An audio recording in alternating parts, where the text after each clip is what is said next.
অন্নপূর্ণা যাকে সেবার জন্য ব্যাকুল হয়ে থাকেন, প্রার্থনা করেন, তার কোনো জিনিসে লোভ হয়তো বলল, লোভটা মাখনের প্রতি না ভগবানের, লোভটা দ্রব্যের প্রতি না।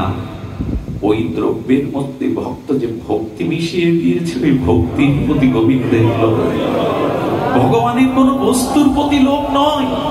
অনন্ত বিশ্ব ব্রহ্মাণ্ডের কুল মালিক, অনন্ত মাধুর্যময় ঐশ্বর্যময় ভগবানকে কি দিয়ে লোভ দেখাবেন? তবে লোভ তার একটা আছে ভক্তের ভক্তিতে, ভক্তের প্রেমে, এটাই তার লোভ জাগে। তিনি কি করেছেন? ওই লোভে কুম্ভনাথজিকে বলছেন, কুম্ভন আমাকে ওই মায়ের ঘরে আজ রাতে নিয়ে যেতে হবে, আমি ননি চুরি করতে যাব। আহা, কুম্ভনাথ বললেন, যা তোমার ইচ্ছা, তুমি চুরি করে খাওয়া তোমার। বলে, দেখো 5000 বছর আগে এই চুরিটা করার অভ্যাস ছিল, মধ্যে 5000 বছর এই চুরি তো করিনি, এখন আমার অভ্যাস কমে গেছে, তোমাকে আমার সাথে যেতে হবে। ভগবান লীলা করেন কার সাথে? ভক্তেরই সাথে। যাত্রার সাথে খেলা যায়, সহপাঠী না হলে, সমপর্যায়ে না হলে, খেলানো না হলে খেলা যায় যাত্রার সাথে? খেলা যায় না। সুধীজন, যাত্রার সাথে খেলা যায় না। ভগবান তার প্রেমের খেলা, লীলা খেলাটি খেলেন তার শুদ্ধ ভক্তের সাথে। বলে, কুম্ভন আজ তোমাকে আমার সাথে যেতে হবে চুরি করতে। চুরি করাটা অনেকদিন করিনি তো, একটা অভ্যাস না থাকে, থাক। বলছেন কুম্ভন আমার সে। বলে, কখন যাব? তুমি তো মন্দির থেকে নেমে গেলে সবাই তোমায় দেখতে পাবে, বুঝতে পারবে। থাক না, ওই এমনি করেই থাক দাদা, এমনি করে থাক। ভাগবত কথার প্রদীপ জ্বলছে, অন্য প্রদীপের দরকার নেই। এটাই জ্ঞান প্রদীপ, ভাগবতই জ্ঞানের প্রদীপ, জ্বলুক। আর প্রদীপ কখনো কোনো পুরুষ মানুষ ফু দিয়ে যেন নিভাবেন না, খবরদার। এতে এত বড় অপরাধ হয় না, তাকে 100 জন্ম পরে হলেও ভিখারি হতে হবে, কাঙাল হতে হবে। প্রদীপ কখনো ফু দিয়ে কেউ নিভাবেন না, বিশেষ করে অনেকে আছে ফু দিয়ে নেবার। সুধীবৃন্দ, যাই হোক, আমরা শ্রবণ করি কুম্ভনাথকে বলছেন, তোমার বুদ্ধি নাই মাথায়? আরে যখন আমাকে শয়নে দেবে, সেবকরা সব বিশ্রামে যাবে, দর্শনার্থীরা সব ফিরে যাবে, সেই সময় তুমি পেছনের দরজা খুলে অপেক্ষা করবে, আমি তোমার কাঁধে উঠেই যাব। আহা, কি করেছেন? শয়নে দিয়েছেন, সেবকরা সব আচার্যরা ঘুমাতে গেছেন, এই সময় পেছনের দরজা খুলে কুম্ভনাথ দাঁড়িয়েছেন।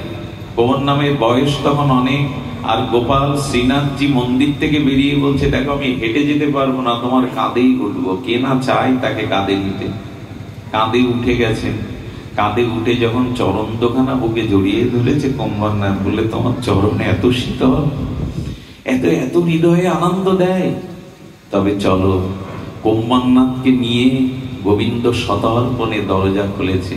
আর গোপী ভাবতে ভাবতে চোখের জলে ঘুমিয়ে পড়েছে। আজ আসবে না গোপাল, আর কত প্রতীক্ষা করবে? তোমার জন্যই তো চিকেতে সাজিয়ে রেখেছি মাখন। ওই ভাবতে ভাবতে দেখুন, ঘুমাবার সময় একটু ভগবত চিন্তা করে ঘুমাবেন, দেখবেন স্বপ্নটা ভগবানেরই আসবে। আর যদি সংসার চিন্তা করতে করতে ঘুমান, তাহলে ওই যে স্বপ্নগুলো অশুভ স্বপ্ন, ওগুলো আক্রান্ত করবে।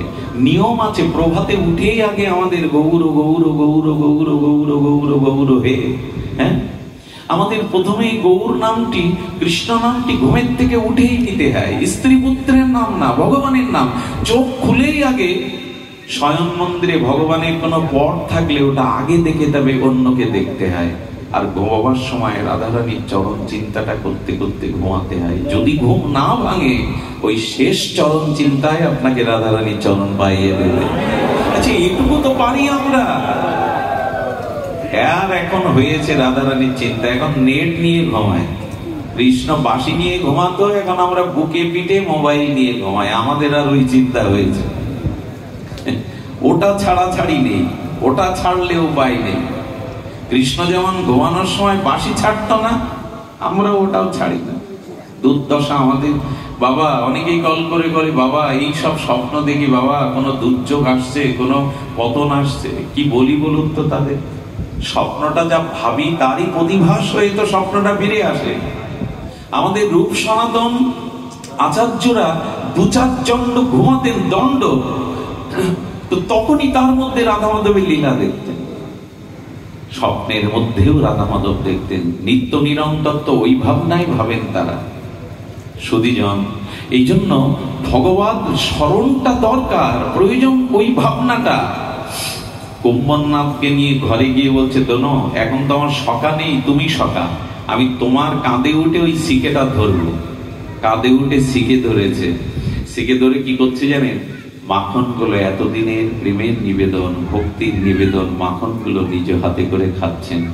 কুম্ভনাথ তখন বলছেন, এই সুযোগ আর জীবনে পাবো কিনা জানি না। বলে, নৌকা নাই, বন্ধু বলো তো, বন্ধুকে ভাগ দিতে হয় না? তখন মুঠো করে ওর দিকে দিতে গেছে। বলো, ওভাবে না, তুমি যেটা পাচ্ছ না ওটা অধরামৃত, একটু ফেলে দাও নিচে, ওইটুকু পাওয়া না সাহিত্য আছি তোমার অধরামৃত। আপনারাও যদি গোবিন্দের, রাধারানীর অধরামৃত পেতে চান, পেতে পারেন, আজও পেতে পারেন।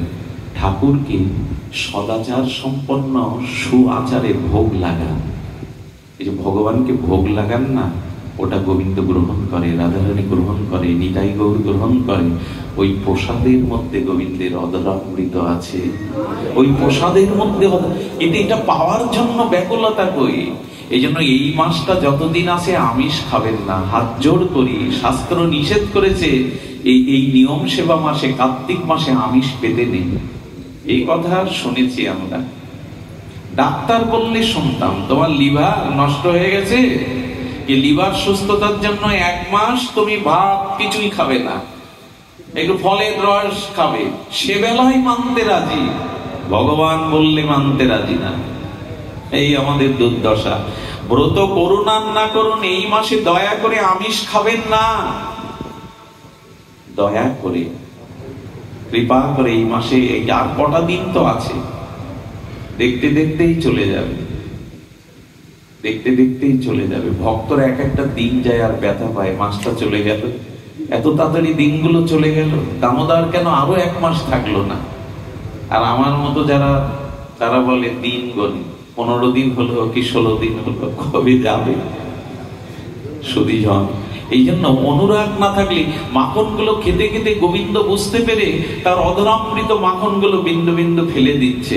আর যখনই ফেলে দিচ্ছে তখন কুম্ভন দাস ওইগুলোই অধরামৃত চেটে চেটে আর আস্বাদন করে পাচ্ছে। ধন্য ধন্য ধন্য তুমি, যার ঘরে আজ নিজের, আজ শ্রীনাথজি এসে মাখন পাচ্ছে। গোবিন্দ বলছেন, যার জন্য এলাম, যার বস্তু, প্রেমের বস্তু পেলাম, তাকে একটু দেখাবো না? ইচ্ছা করে কি করেছে জানেন? ইচ্ছা করে ঘরটা নিচে ফেলে দিয়েছে। যেই শব্দ হয়েছে, গোপী কে কে কে বলে চোর চোর চোর বলে, ওইটাই তো চাচ্ছিলেন। আর গোবিন্দ কি করেছে জানেন? ওই যে শিকের দড়ি ঝুলে লাফ দিয়ে বাইরে এসে অলির মন্দিরের মধ্যে, কুম্ভন দাস ওখানেই পড়ে বলে, দাঁড়াও দাঁড়াও দাঁড়াও। আর দাঁড়াও, উঠে মা বলছেন, বাবা, আলো জেলে বলছে, তুমি চুরি করতে এসছো আমার ঘরে? হাতে মুখে মাখন। বলে, বাবা বললে তো আমি মন্দিরে পৌঁছে দিতাম। কুম্ভনাথজি, তুমি আমার ঘরে? বলো, মা তোর বিশ্বাস হয় আমি চুরি করতে এসেছি? আরে এই সারাটি দিন ধরে তুই যার প্রতীক্ষা করিস, যার জন্য অনুরাগে এইভাবে তুলে রেখেছিস, সেই এসেছিল তোর ঘরে, সেই এসেছিল। মার দিকে তাকিয়ে বলছে, ও মা, কি ভজন করেছিস তার? সঙ্গে সঙ্গে কুম্ভনাথ এই মায়ের চরণে পড়ে গেছে। মা, তোর চরণ ধুলি দে। কি তোর অনুরাগ, কি তোর ব্যাকুলতা! আজ তোর মাখন চুরির জন্য স্বয়ং গোবিন্দ তোর ঘরে এসেছে। মা, ধন্য তুই, ধন্য। সেই দিন থেকে ওই মা শ্রীনাথজিকে মাখন দিত। আজ ওইটা হয়, আমাদের ব্যাকুলতা নাই, আমাদের ওই জাতীয় উৎকণ্ঠা নাই যে আমার ঘরে তিনি আসবেন। আজও ব্যাকুল চিত্তে যদি কেউ এমনি করে তাকে আহ্বান করে, তবে তিনি এমনি করে তাকে কৃপা করেন। আজকের যে তিথি, এই তিথি সম্পর্কে না বললে একটু অপরাধ হবে। আজকের তিথি যদি জানেন, তাহলে প্রত্যেকেই এই তিথিকে বন্দনা প্রণাম করবার তিথি। আজকের তিথি হলো প্রেম ভক্তির মহারাজ নিত্যানন্দ আবেশ মূরতি মহাপ্রভু শ্রীকৃষ্ণ চৈতন্য পরতত্ত্ব প্রভু নিত্যানন্দ, শ্রী অদ্বৈত আচার্য, এনারা অপ্রকটের পরে যাদের হাতে, যাদের দ্বারা আমাদের এই গৌড়ীয় ভজন প্রবাহিত হয়েছিল, আমাদের গৌড়ীয় মহাপ্রভুর আদর্শ মনোভীষ্ট যারা বিজয় পতাকাকে বহন করেছিল, তারা তিনজন।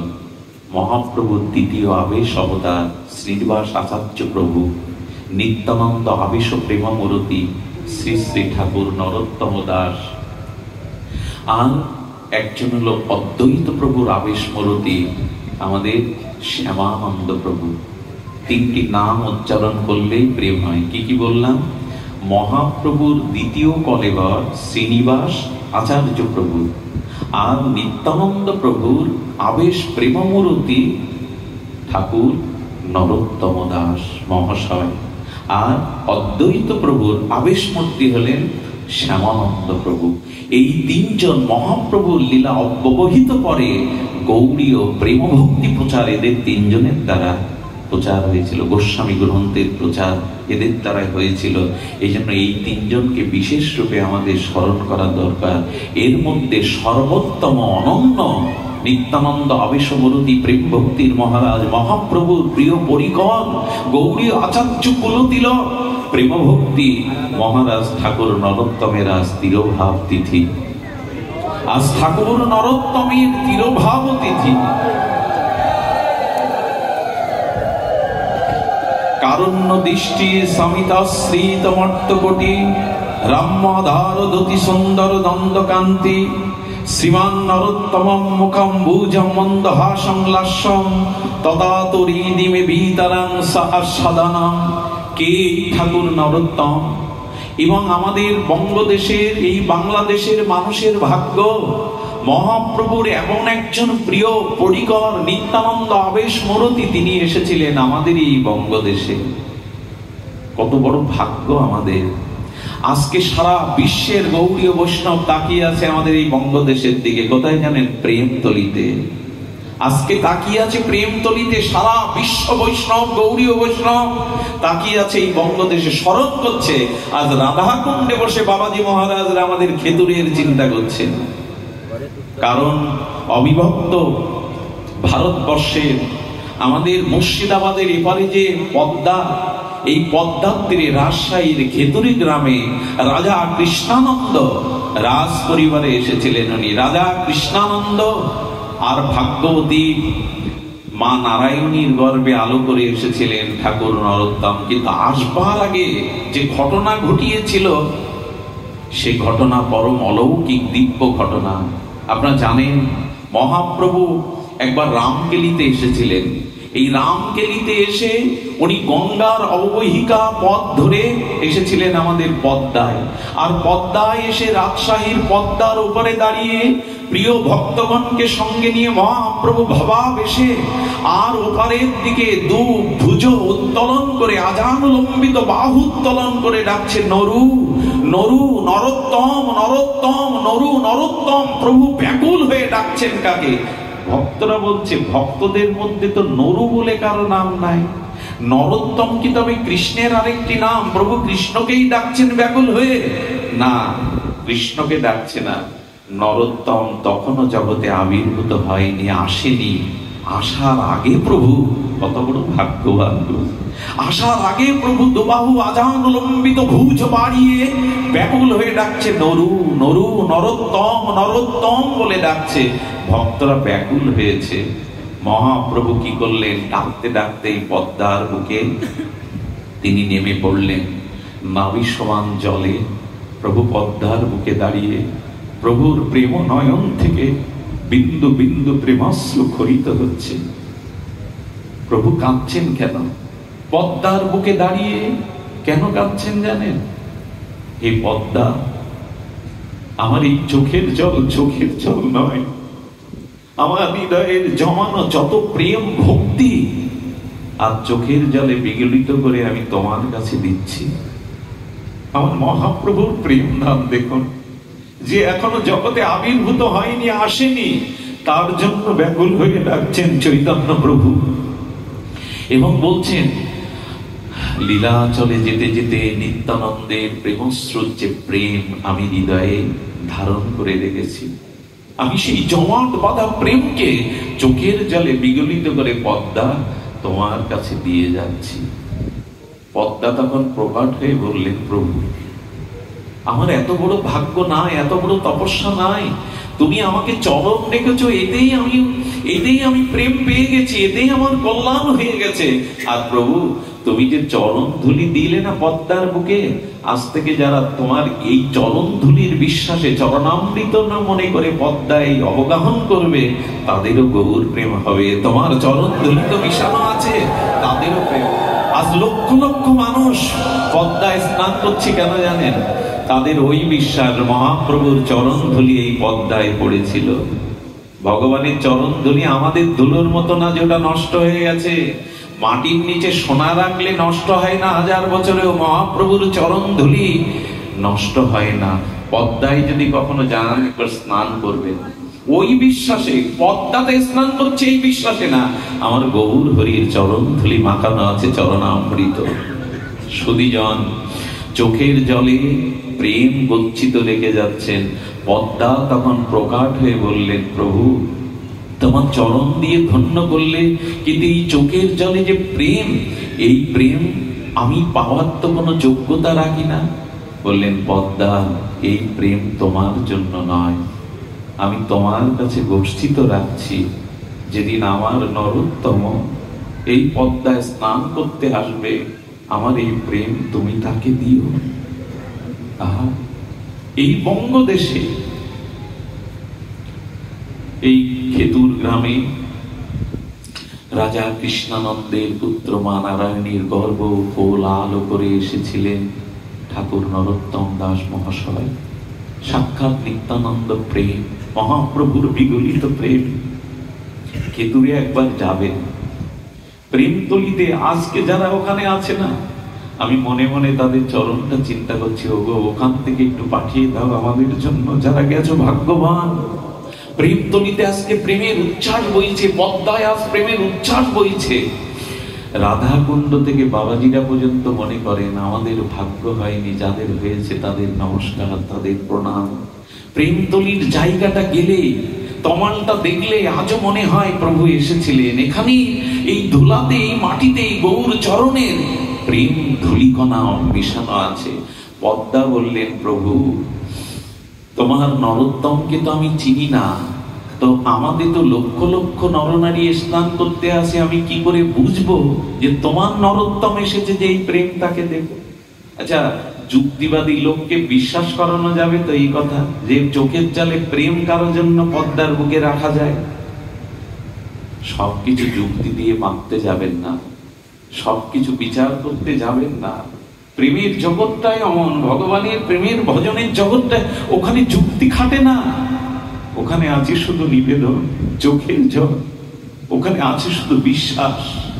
সবকিছু যুক্তি দিয়ে মাপা যায় না। সেই প্রেম পদ্মা হৃদয়ে রেখে দিলেন।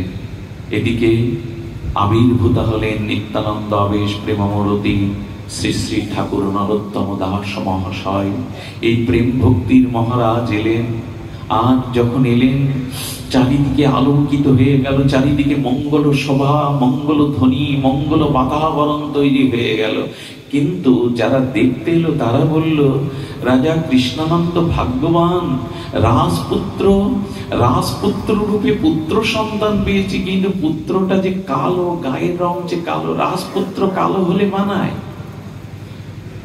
একজন আবার প্রতিবেশীকে বলছে, সোনার আংটি বাঁকাও যা, সোজাও তাই। রাজপুত্র কালো আর ধলো কি, গৌরবর্ণ কি একই? কালো ছিল না, নরোত্তম ঠাকুর চিরদিন কালো ছিল না। দ্যুতিময়, প্রেমময় জ্যোতি, প্রেমজ্যোতি পেয়েছিল। কবে জানেন? বলছি শুনুন। যখনই সে শশীকলার ন্যায় বেড়ে উঠল, রাজা দেখলেন তাকে শিক্ষা দিতে হবে। ওই অঞ্চলে তখন সর্বশ্রেষ্ঠ পণ্ডিত ছিলেন কৃষ্ণদাস পণ্ডিত। তাকে গিয়ে বললেন, আজ রাজপুত্র রূপে নয়, আপনার শিষ্য রূপে, ছাত্র রূপে আমি নরোত্তমকে আপনার কাছে রেখে যাচ্ছি, ওকে উপযুক্ত শিক্ষা দিন। তখন বলছেন, নরোত্তম, আমি তোমাকে একটু পরীক্ষা নেব। এই পরীক্ষা তুমি ক খ গ ঘ এইটি লিখে দিলেন অক্ষরগুলো, তুমি এই ক খর কোন অর্থ বা প্রতিশব্দ লেখো। কি লিখলেন জানেন নরোত্তম?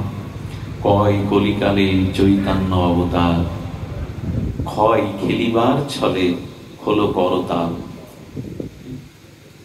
গয় গড়াগড়ি যান প্রভু প্রেম কৌতূহলী, এইসব লিখেছেন। ঠাকুর মশার চোখ বড় হয়ে গেছে। ও নরোত্তম, প্রথম দিনে লিখতে গিয়ে কয় কলিযুগে শ্রীকৃষ্ণ চৈতন্য অবতার, ক্ষয় খেলিবার ছলে হলো করতাল, এইসব লিখেছ। কে তুমি? তোমাকে আমি কি শিক্ষা দেব? তুমি তো শিক্ষা পেয়েই এসছো জগতে, আমি তোমাকে কি শিক্ষা দেব? শিক্ষা তো তুমি নিয়েই এসছো। এ ছেলে সাধারণ নয়, এই ছেলে একদিন অনেক বড় হবে। এই লক্ষণগুলো তো বোঝা যায়। সংস্কার তো যায় না, ধুলে মুছলে সংস্কার যায় না।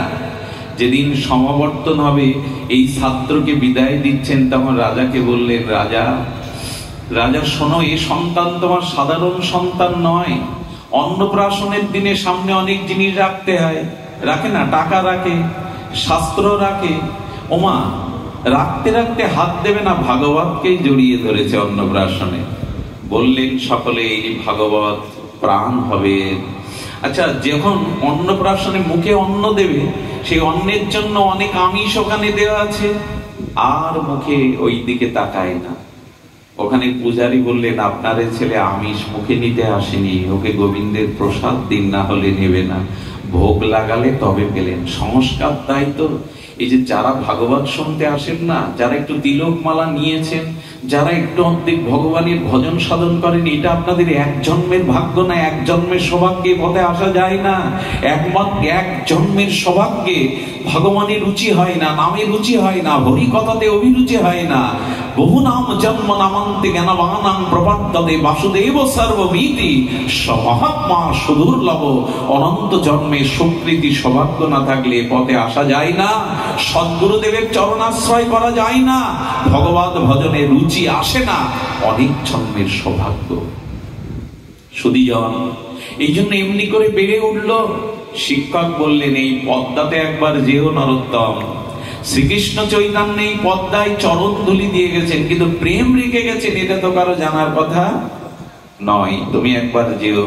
গৃহে এসে রাজাকে বলছেন, রাজা কৃষ্ণানন্দকে বলছেন যে, বাবা আমি পদ্মায় স্নানে যাব, এই ইচ্ছাটা পূর্ণ করতে হবে। তখন বলে, হ্যাঁ যাবে, আমি সেনাপতি সৈন্যদের দিয়ে পাঠাচ্ছি, তোমাকে পালকিতে করে নিয়ে যাবে। বলে, না বাবা, পালকিতে পদ্মায় যাব না। তো কি করে যাবো? হেঁটে যাবে?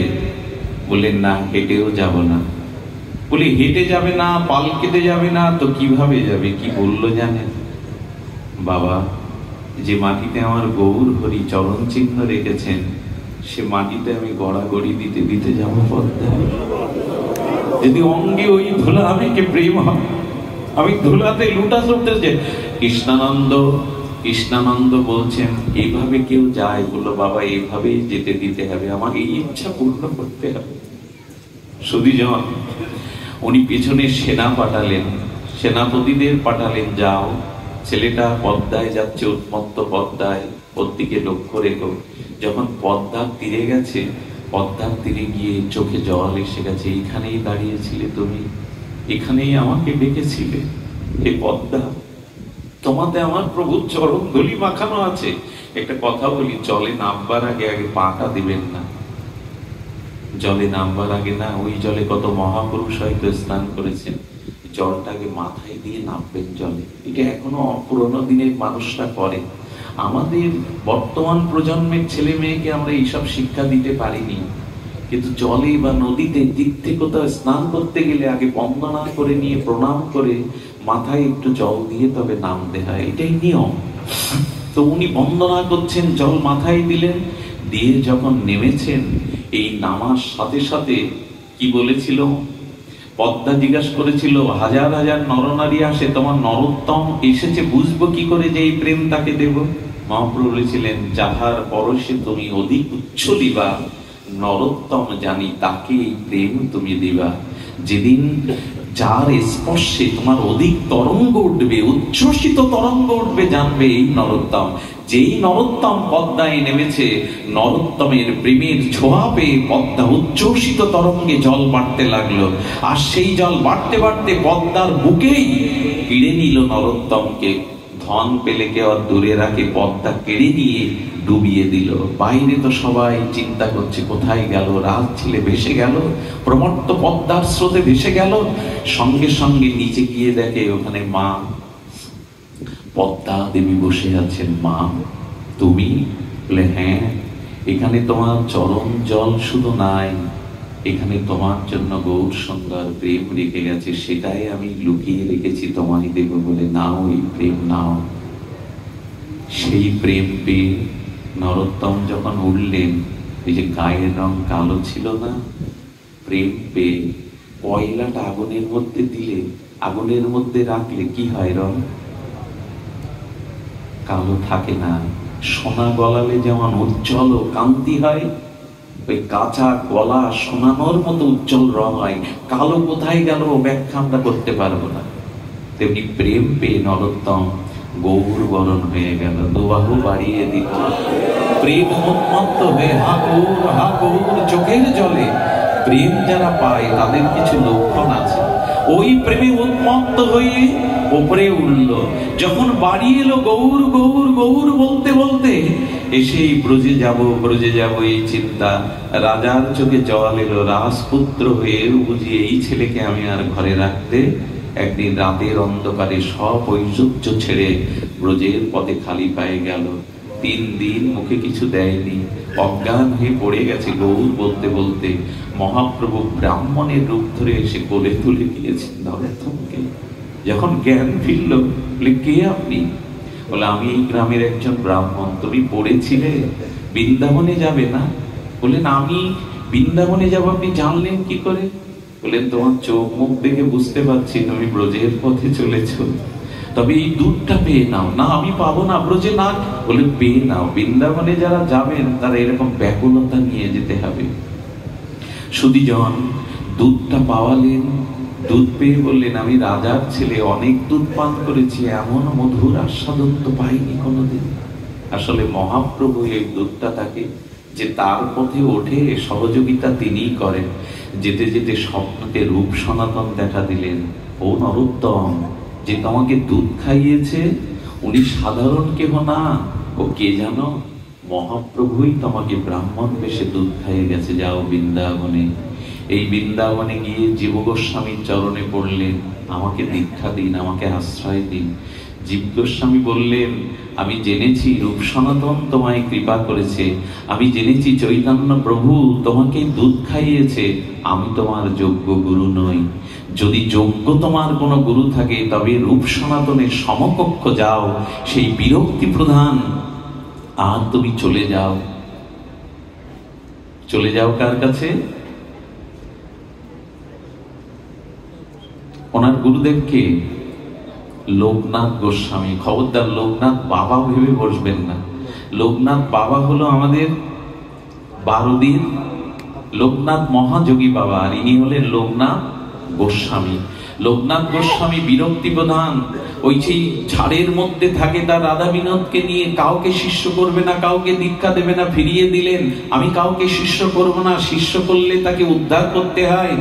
উনি নিজেই রাধা বিনোদের সেবায় ঝাড়ির মধ্যে ঘর বাঁধিনি, কুঠিয়া বাঁধিনি, মাদু করে করে যা পায়, আর ওই ঝাড়ির মধ্যে রাধা বিনোদকে রেখে রাত দিন রাধা রানীর চরণ চিন্তা করে। নরোত্তম রাজার ছেলে। আচ্ছা আমার কাছে যদি কোনো রাজপুত্র দীক্ষা নিতে আসতো, ফিরাতাম তাকে? রাজার ছেলে দীক্ষা নিতে আসছে, কিন্তু এদের স্বভাব দেখুন, এরা ওইভাবে দীক্ষা দেয় না। সুধীবৃন্দ, নরোত্তম ঠাকুর যে কাজ করেছিলেন আপনাদের জানা। লক্ষ্য করুন, রাত 2টোর সময় উঠে লোকনাথ গোস্বামী বাহ্য, তখন তো বৃন্দাবনে কুঠির নির্মাণ হয়নি, একটি খালি জায়গায় যখন মলমূত্র ত্যাগ করতেন, ঠাকুর নরোত্তম ঝুড়ি নিয়ে আর কি করতেন জানেন? হাতে করে মলমূত্র কেটে ওই জায়গাটা লেপন করে দিতেন।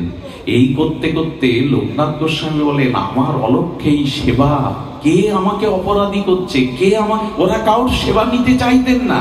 একদিন অন্ধকারে লুকিয়ে দেখে রাজপুত্র নরোত্তম হাতে করে আমার মলমূত্র কাটছে। এত ত্যাগ, এত বৈরাগ্য, চোখে জল এসে গেল। নরোত্তম, পারবো তো আমরা এভাবে গুরু সেবা করতে? পারবো তো? হাতে করে মলমূত্র কাটেন, কবে গুরুদেব কৃপা করবে? তোমার কৃপা না হলে তো পাবো না। এসে বললেন, স্নান করে এসো যমুনা থেকে, আমি কৃপা করব। সেই দিন লোকনাথ তাকে কৃপা করলেন, মঞ্জুরি স্বরূপ দিলেন। আজকে সেই ঠাকুর মহাশয়ের তিরোভাব দিতে আমরা বারবার প্রণাম করি আর বলি, হে প্রেম, হে প্রেমময়, তুমি দিতে এসেছিলে আমাদের প্রেম। তার একটি পথ আমরা একটুখানি আস্বাদন করে আমরা আজকের পাঠ বিশ্রাম রাখি। তিনি কি বলেছিলেন? ঠাকুর নরোত্তম আমাদের কাছে এই নিবেদন করেছিলেন। কি নিবেদন? হরি হরি কবে হবে বৃন্দাবনবাসী। এই পদটি শুনুন, শুনে আমরা পাঠ বিশ্রাম রাখছি। হরি হরি কবে হব বৃন্দাবন। ঠাকুর মশার অনুভব, নিরখিব নয়নে যুগল রূপ রাশি।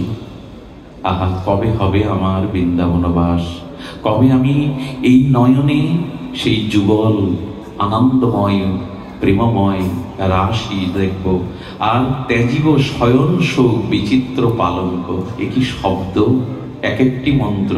কবে দেহ সুখ ছেড়ে দিয়ে, কবে তেজিব শয়ন, কবে চোখে ঘুম হবে না তোমাকে পাওয়ার জন্য, কবে তোমাকে দেখবার জন্য নয়নে ঘুম আসবে না, বিনিদ্র রজনী জাগবো, কবে পালঙ্ক না শুয়ে ঘুমিতে ছটফট করব, হা গৌর বলে, হা রাধে বলে। এই জাতীয় ভাব কবে আসবে আমার? কবে ব্রজের ধুলায় ধূসর হবে অঙ্গ, কবে পালঙ্ক ছাড়বো, কবে ব্রজের ধুলায় আমার অঙ্গ ধূসরিত হবে, কবে ব্রজের ধুলায় আমার অঙ্গ ধূলিত হবে। ষড়রস ভোজন দূরে পরিহরি। এই দেখুন, এগুলি প্রেম পাওয়ার মন্ত্র। ষড়রস, এই টক ঝাল নোনতা মিষ্টি ষড়বিধ রসের ভোজন কবে দূরে পরিহরি। কবে ব্রজে মাগিয়া খাইব মাধু করি, কবে এই রস ত্যাগ করে মাধু করি ভিক্ষা করে ব্রজবাসীদের দুয়ারে মাধু করি পাবো। কি ভাষা এগুলি! পরিক্রমা করিয়া ফিরিব বনে বনে, কোথায় রাধা কোথায় নিত্যলীলা। এই ব্যাকুলতায় কি করব? পরিক্রমা করিব ফিরি বনে বনে। কবে বৃন্দাবনের দ্বাদশ কানন, কবে যমুনা পুলিনে ব্যাকুল হয়ে কোথায় তোমাদের নিত্যলীলা। এভাবে ঘুরে বেড়ো, বিশ্রাম করিব গিয়া যমুনা পুলিনে। কবে যমুনার শীতল জলধারার ছায়ে কবে বিশ্রাম নেব হা রাধে বলে। আর কি বলছেন? বলছেন, তাপ দূর করিব শীতল বংশী বটে, কবে কুঞ্জে বসিব বৈষ্ণব নিকটে। এই দেখুন, কবে বংশী বটে শীতল ছায়ায় বসবো, আর কবে এদের মতো বৈষ্ণবের নিকটে গিয়ে বসবো, এদের মতো বৈষ্ণবের সঙ্গ আমি কবে পাবো। আর নরোত্তম দাস কহে করি পরিহার, হেন দশা কবে আর হইবে আমার। নরোত্তম দাস এই প্রার্থনা করছে, হেন দশা কবে আর হইবে আমার। আমাদের যেন ঠাকুর মশাইয়ের কৃপার এই দশা হয়, এই দশায় আমরাও যেন বলতে পারি, হে গৌরাঙ্গ তুমি মোরে দয়া না ছাড়িও। যেন গৌরাঙ্গ প্রভুর, নিতাই প্রভুর, ঠাকুর নরোত্তমের দয়া হতে আমরা বাদ না পড়ি। এইটুকু প্রার্থনা করে আজকের মতো হরি কথার এখানে বিশ্রাম। শ্রী গুরু প্রেমানন্দে হরিবল। জয় ঠাকুর নরোত্তম দাস কি, জয় ঠাকুর মহাশয়ের শুভ তিরোভাব দিদি কি।